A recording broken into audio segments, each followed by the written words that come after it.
Reforms for Judea and Samaria are being pushed forward in Israel's government right now. The Palestinian Authority is claiming that Netanyahu is trying to take over Palestinian land in Judea and Samaria. The U.S. Central Command is conducting a huge military exercise in cooperation with the IDF, and Hamas is once again trying to teach their children to hate Jews. I'm Justin, and this is the Israel Guys.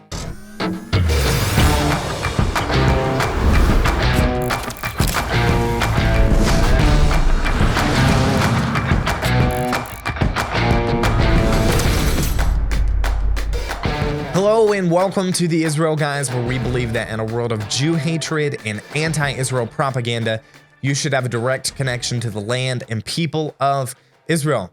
Guys, first off, make sure to subscribe to our channel. Also, like this video and share it with any of your friends. But main thing is subscribe. We're trying to reach 100,000 subscribers this year. So if you would subscribe, that would really do my heart a lot of good. Also, follow us on all our social media pages. We're on Instagram, Twitter, Facebook. We're especially trying to grow our Twitter and Instagram accounts right now. So if you would head over there and give us a follow, we're posting daily content on there that is not on YouTube. We're going to start off the show today, guys, with some good news because I like to talk about positive things. So right now there are being some reforms being pushed forward in the Israeli government. This time they have to do with Judea and Samaria.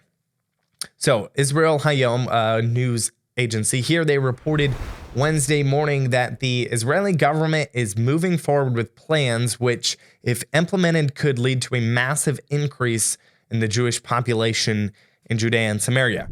Critics are calling this plan a mini annexation, which in my opinion sounds like one of the best things that could happen right now. Sounds amazing. So what is this plan? So basically, earlier this week, Prime Minister Benjamin Netanyahu, Defense Minister Yoav Gallant, and Minister Bezalel Smotrich, they met to finalize the process of transferring much of the defense minister's authority over Israeli civilians in Area C of Judea and Samaria over to Smotrich's office. This is not a new thing because it was a condition of the religious Zionist party. It was a condition for them to be in the current government with the Likud. Also, it was in the coalition agreement between them and Likud. So it was one of the their conditions for being in the current government right now. Once the transfer of authority over Area C is complete, it will, for one, make Israeli construction in Judea and Samaria a ton easier, which would be amazing because right now it is very, very, very difficult for Israelis to build in Judea and Samaria. Right now, which is crazy, all Israeli construction plans, that is, for Judea and Samaria, they have to be approved by 5 different entities, which is absolutely bizarre, seeing that there are multiple illegal Palestinian structures being built in Area C, which is allotted for Israelis in Judea and Samaria every single day. So under this new plan, this reform, the approval process would be majorly cut back. It would be a lot easier, and it would reduce the number of permits that you need for building from 5 down to 2, which would be amazing. It would also dramatically ease the process, and it would shorten the time necessary to begin construction, make it so much easier for Israelis to build in Judea and Samaria in Area C, the land that's allotted for them, according to Oslo Accords. Also, it would make the Higher Planning Committee, which is basically the committee that is mostly responsible for approving construction, it would make them meet way more often. Under the previous governments, they would meet like every 3 to 6 months, but with this reform, it would make them meet every single month. So it would give out more permits, make it easier to build. Again, if this reform, if this plan goes through, it would be huge. It would be a major win for the residents of Judea and Samaria, the almost 800,000 residents here, and it could see a huge population increase for Judea and Samaria, which would be absolutely wonderful and hopefully eventually lead to complete annexation from Israel. Right now, there are some 18,000 new housing units pending approval from the Higher Planning Committee, and they're expected to be greenlighted in the coming months, which would be absolutely amazing. Also, this reform would make building roads, infrastructure, stuff like that much, much easier. So if this goes through, it would be absolutely wonderful. Guys, we're going to talk about some absolutely ridiculous statements made by the Palestinian Authority. But first, let me tell you about our pruning trip that is coming up very, very soon. So our 2-week men's only pruning trip starts on February 20th, and it's definitely a trip that you do not want to miss. It's a wonderful time for guys to work and fellowship together with like-minded men. The volunteer work is mostly pruning vineyards in locations all throughout Israel's central mountain range, but also be able to most likely plant trees and also help with various other projects on nearby farms. Not only will you be able to serve the farmers of Israel and connect with other like-minded men, but you will also be able to see many places in Judea and Samaria, the biblical places, we call this the biblical heartland, that most tourists of Israel, they will not bring you here and they will not show you these places because they say it's too dangerous, the dangerous West Bank. But guys, you do not want to miss this life-changing experience. The deadline to sign up is January 31st, so don't wait around to sign up. You can go to serveisrael.com to find out more, or click the link in the description below. You do not want to miss this amazing trip. So, the Palestinian Authority made some very, we could say, ridiculous claims. Earlier this week, Prime Minister Benjamin Netanyahu, he claimed that during the month of January alone, so far, the defense establishment, they cleared 38 illegal Palestinian Arab structures in Area C in Judea and Samaria. Remember, okay, these are illegal structures because they are in Area C, which is allotted for Israeli building. He wrote on Twitter, quote, "Since the beginning of January, the defense establishment evicted 38 illegal Palestinian structures in Judea and Samaria. The situation in which the Palestinians rampantly build illegally in an attempt to set facts on the ground is over." So earlier in the day that Netanyahu made this statement, there was a cabinet meeting, and National Security Minister Itamar Ben-Gvir, he presented a document containing images of a series of illegal structures built by Arabs in Judea and Samaria in Area C in the last month, and he demanded that they be destroyed along with the buildings that are being destroyed, along with Jewish construction, illegal Jewish construction that is being destroyed. There was just a new settlement that was destroyed just this last Friday called Or Chaim because it's technically illegal, so they came in, bulldozed the whole thing, tore it down. Itamar Ben-Gvir said, quote, "A law is a law and is the same law for all on my watch. I will not accept racism against Jews, and just as the Minister of Defense chose to destroy the Jewish outpost, we demand the destruction of illegal Arab construction in Judea and Samaria." It makes perfect sense, right? There should be one law for all, when right now it's not equal rights. Like if a Jewish structure goes up, it will be destroyed just like that within hours. And there are many, many illegal Arab buildings being built every day that they're overlooking and not even touching. So the Palestinian Authority's Foreign Affairs Bureau, they responded to Netanyahu's statements about this illegal building. It's quite hilarious, to be honest, what they're saying.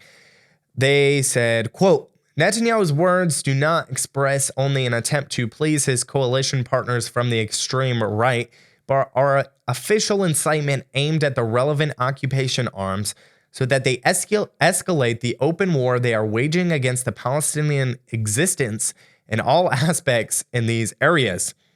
They went on to say, "The attempt to protest the Palestinian presence in Jerusalem and the Palestinian territories throughout the procedures and measures of the occupying state is not limited only to demolitions, but includes large-scale ethnic cleansing operations, as is clearly happening in Masfariyata, the Jordan Valley, Khan al-Ahmar, and Jerusalem."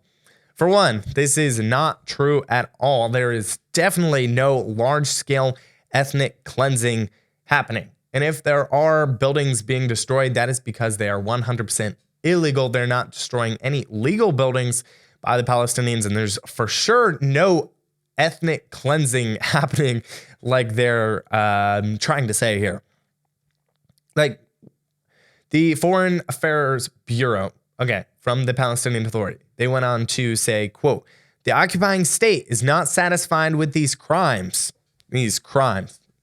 but imposes its control over all the Palestinian territories, takes them over, and gives the green light to the settler organizations to loot and steal them, to fence off large areas from them, and to allocate them as strategic depth, to deepen and expand the Israeli settlements further, and to pave additional settlement roads that connect these colonies to each other in order to turn them into a block of settlements." Wow. This is so outrageous.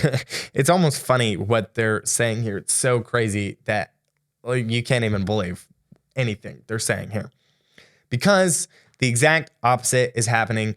The Palestinian Authority are actively trying to take over Jewish land. And this is actually the facts on the ground. They are building an Area C, which is designated for Israelis, as I've said multiple times. So the exact opposite of what they're saying is happening because the PA is actually trying to take over Jewish land, which is illegal, according to the Oslo Accords.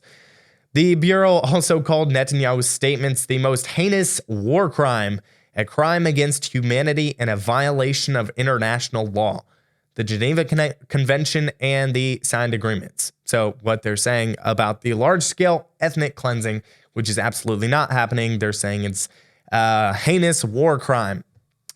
Don't believe it, guys. Absolutely false what they're saying here. Anyways, in other news, earlier this week, the U.S. Central Command, they started a military exercise along with the IDF. So according to Naval Technology News, it aims to bolster readiness and interoperability between the two nations' forces to further strengthen regional stability and security. CENTCOM Commander General Michael Kurilla, he said, quote, "Consistent with CENTCOM's strategic approach of people, partners, and innovation, we are committed to strengthening military-to-military relations throughout the region." Juniper Oak is the name of this exercise that they're doing together. He said, quote, "Juniper Oak is a combined joint all-domain exercise which improves interoperability on land and in air, at sea, in space, and in cyberspace with our partners, enhances our ability to respond to contingencies, and underscores our commitment to the Middle East." This year, I think this exercise happens every year, but this year the Juniper Oak involves participation of 12 naval vessels, 140 aircraft, as well as multi-domain forces, including naval forces, special operations forces, and infantry forces. As part of the exercise, the participating U.S.-Israeli assets will together be engaged in a large-scale live fire activity, joint command and control missions, combat search and rescue operations, and air operations, and maritime surface warfare, and other electronic attack scenarios. So this is an exercise just in cooperation with the U.S. Central Command and the IDF to strengthen, as they said, regional stability and security. Guys, I want to talk about a little bit about why is terrorism so rampant from the Palestinians. There's many reasons, but one of the main reasons is because of what they're teaching their children. They're teaching their children death and hatred towards the Jews, which is very sad. We're going to play a video of an Arab man showing his little son. It looks like he might be only like 5 or 6 years old. He's showing him how to use an assault rifle, and then he actually helps him fire it, like in the middle of a city, which is not responsible at all. You can see in the video, he's showing him how to use it, and then he fires it.